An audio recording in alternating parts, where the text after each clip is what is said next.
While most game genres get modern features over the years, the real-time strategy game hasn't changed much. In fact, many PC classics from the 90s have proven to be timeless. Games like Command & Conquer Red Alert and Age of Empires 2 still have a huge online presence. StarCraft, a game released in 1998, is still even huge in the esports community to this very day. The console world has never really picked up, which is understandable. Command & Conquer, Warhammer and Warcraft 2 have been ported to various systems, but most people seem to agree that the gameplay is much smoother with a keyboard and a mouse. Turn-based strategies like Heroes of Might and Magic, Battletech and XCOM are an entirely different beast. Without the restrictions of time and fast reaction in huge maps, consoles have proven to be a popular platform for these games. And even on handhelds, Fire Emblem and Advance Wars are addictive as hell.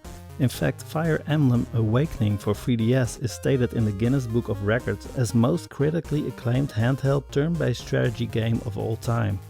This made me wonder, since the last generations of handhelds have touchscreen interfaces, where are the real-time strategies? Wouldn't the stylus be a perfect mouse replacement? Why wouldn't games like StarCraft and Red Alert work on handheld machines? Are the screens too small to cover the controls and maps? Is the hardware too limited? Let's take a look at the history of RTS games on handhelds.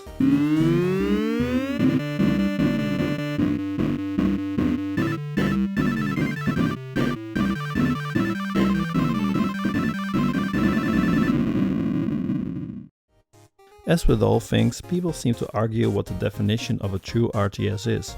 For the sake of this video, I'm only talking about games with real-time tactical and strategy elements. You know, where you actually have bases and micromanage units, so games like Cannon Fodder and classic tower defense games are awesome, but won't be part of this. I will get into some grey areas though. Interestingly, the first, or at least one of the first mobile RTS games arrived on the Game Boy Color. It's called Warlocked and it's the only game of the genre that ever made it to this system. Now, creating an RTS game on an 8-bit system with only 2 buttons and a directional pad is a great achievement on its own, but is it actually any good?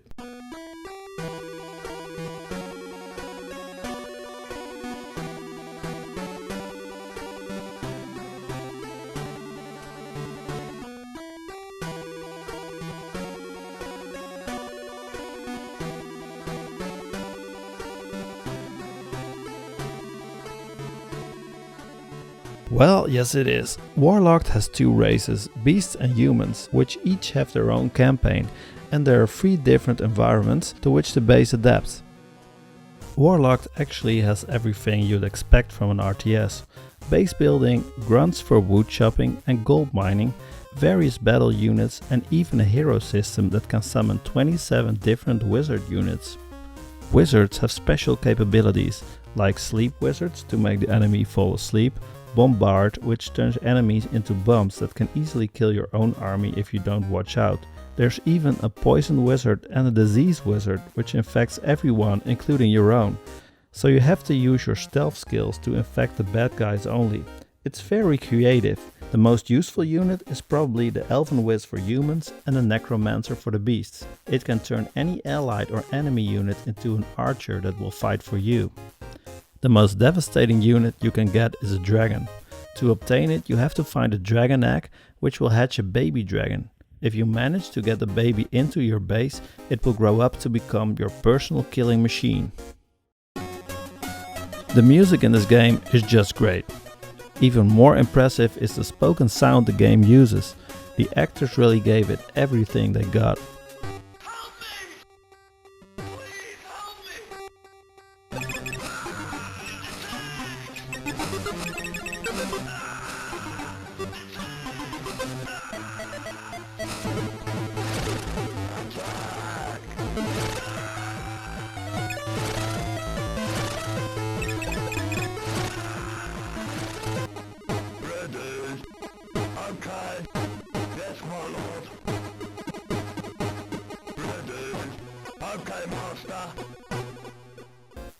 With this many sprites, sounds and variation, I can't believe this all fit on a Game Boy Color cartridge.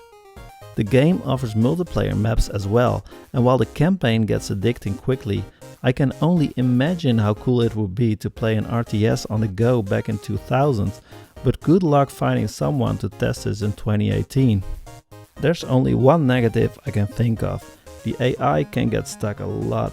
Your units can get stuck on a tile if you send them somewhere, resource collecting grunts will get close to enemies if you don't watch them, stuff like that. A sequel for the GBA was actually planned but unfortunately never happened. However, the GBA did get some cool RTS games.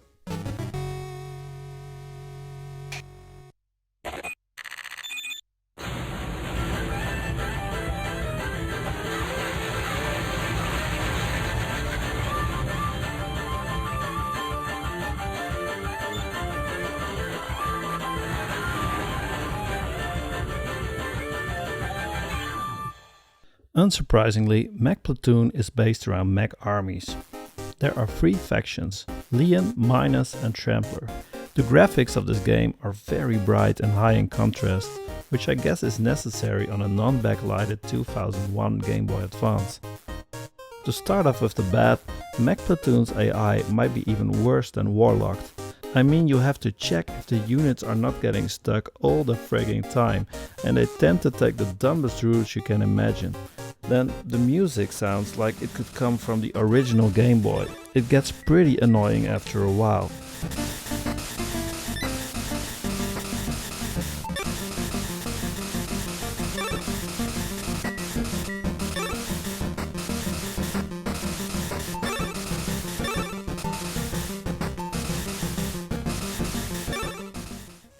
The world map is limited to 20 units tops, allegedly because of the limited hardware. But what makes this game stand out is the way you unlock weapons. Instead of building structures to be able to build more powerful assets, you need to discover the technology. When you kill enemy robots, you can examine their technology and use the robot parts to build your own forces. Every new robot needs arms, a body and legs. Some legs are faster, some tougher, some arms have grenades. Different combinations allow for different types of mechs. You can then use these combinations in skirmish mode as well. Mech Platoon offers an impressive amount of gameplay hours. Each faction has 20 missions divided over 3 worlds. Combined with tutorials and multiplayer skirmish maps, that's at least 80 different levels. While it's fun to link parts and see what it results in, this does mean it takes time to figure out what the best combination is and whether you actually have the needed weapons to win your mission. Personally, I do prefer the classic Command & Conquer style, where you build stuff to access the needed technology, instead of puzzling your mechs only to find out that your army setup is too crippled for the task. But I get why people like this too. Collecting parts and obtaining the technology in-game and then using that to beat another mission can be quite rewarding indeed.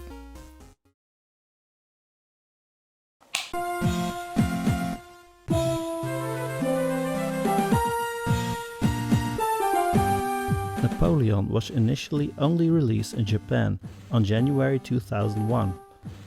Eventually the game made it to France in November that year, and because my French isn't the best, I'm using a repro card with an English patched ROM. The game has an interesting story and goes deeply into French history. Do you remember when Wellington was defeated by Napoleon, or when Madame Tussauds summoned monsters with her Rosetta Stone, shoots laser beams and bugs at Napoleon's gargoyles after opening the gates of hell? This game is a reminder to all of us how boring modern history has become. I wouldn't call this game excellent necessarily, but the gameplay is interesting to say the least.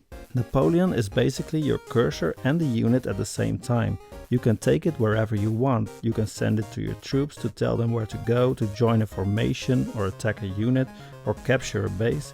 You can also do a convincing war cry to keep the troop morale high.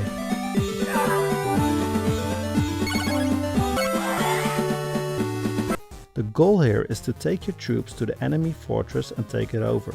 They will cheer for you, proud as the French can be.